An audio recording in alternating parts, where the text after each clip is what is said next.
Laos na daw ang dating Pangulong Rodrigo Duterte. Paano masabi? Wala na daw kasing kapangyarihan dahil hindi na pangulo, kundi panggulo na lang at nakikisawsaw na lang ito. Sabi nino. Sabi niya sa isang interview, pagkatapos ng gikan sa masa, natatakot nga daw siya sa buhay niya dahil sa pagbabanta. Bakit si Lenny? Hindi na vice-presidente pero naglilibot pa hanggang ngayon, tapos misinformation pa rin ang dinadakdak niya kung saan siya nagsasalita. At yun daw ang dahilan kung bakit natalo siya. Wag mo na nga isali si Lenny. Kasi kahit ano pang gawin nun, kakarampot na lang ang naniniwala doon. Yung mga kultong dilaw na naging pink bigla ang nauuto nun. Natural sa isang ama na kapag binabakbakan ng kanyang anak ay titindig at sasalag sa mga bala. Kita mo pati nananahimik na si Cory dinamay na. Bakit nadamay na naman si Cory? Bulgar kasi ni PRRD na ginawa ang party list sa panahon ni Cory. Fake news ka na naman eh. Let me educate you. Teka. Gawain ng mga pinklawan niya noong kampanya. Yung nagbabahay-bahay sila tapos nangangampanya. Ang problema, madalas pinagtatabuyan sila. Eto, seryoso kaya makinig ka.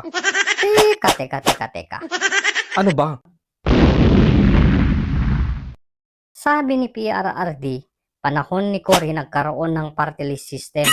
Pero ayon sa aking pananaliksik, Aba, nananaliksik ka na ngayon ha.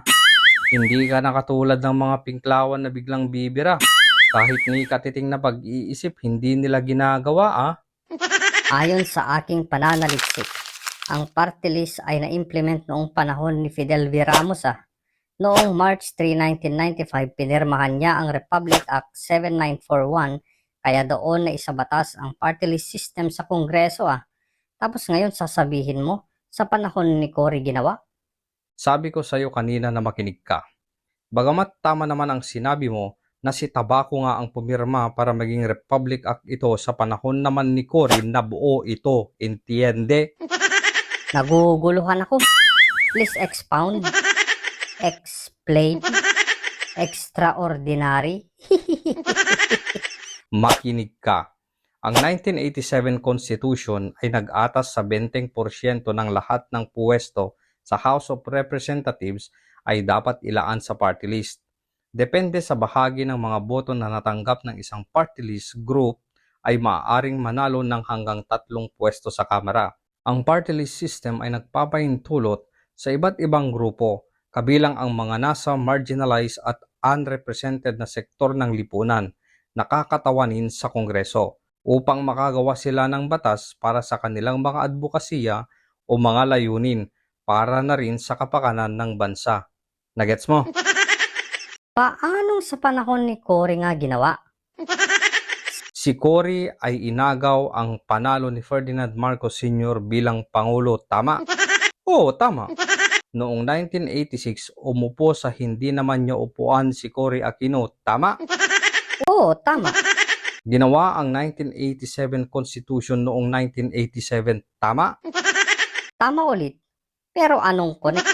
Tama ka ng tama, tatamaan ka sa akin eh. Pero teka, kanina pa tayo nagdadaldalan, hindi ka pa nag-like sa video na ito? Nakapag-subscribe, nagawa mo na? Oo naman, matagal na. Yun kayang nanonood, subscriber mo na.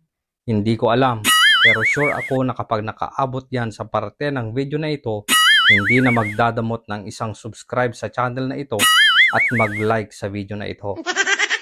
Kung ang 1987, ginawa ang 1987 Constitution, obvious ba? Panahon yon ng pagkapeking presidente ni Corazon Aquino.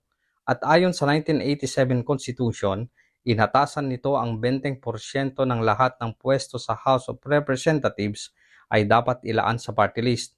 Ibig sabihin, nagkaroon ng party list noong panahon ni Cory. Gets mo na?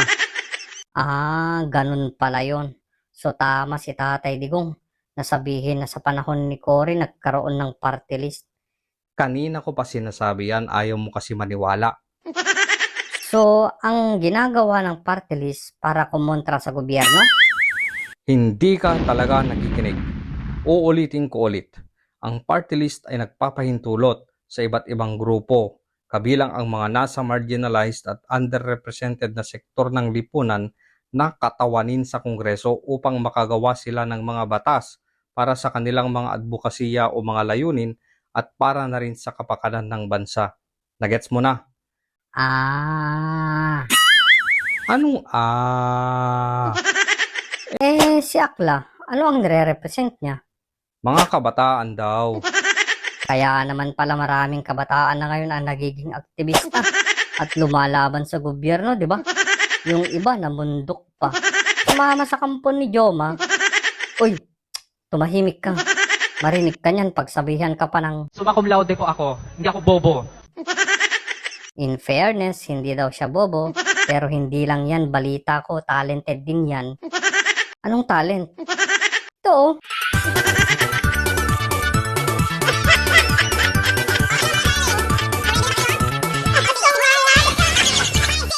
Diyan napupunta ang pera ng bayan.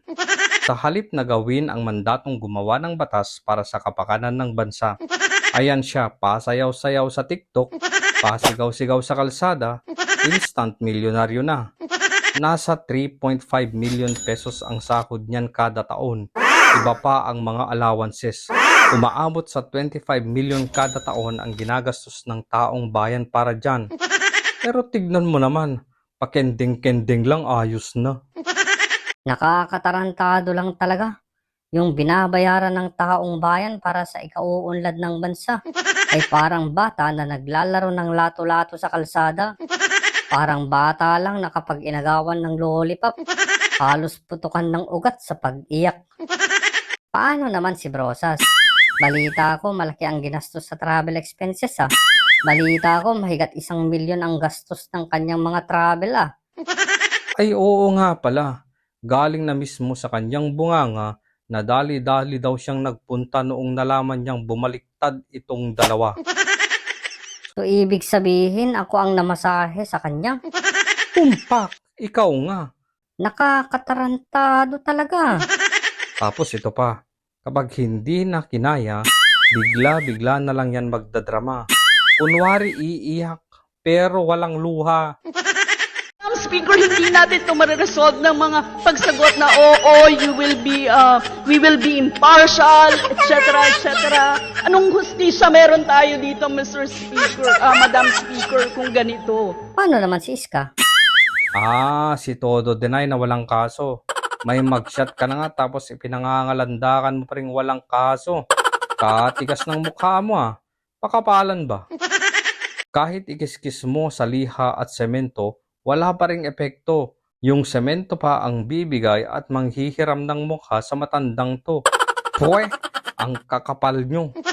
Nakakasawa na ang mga pagmumuka ng mga to. Basta ang alam ko, galit na ang mga tao sa mga 3 itlog na ito. Ikaw ba? Natutuwa ka ba sa 3 bugok na to?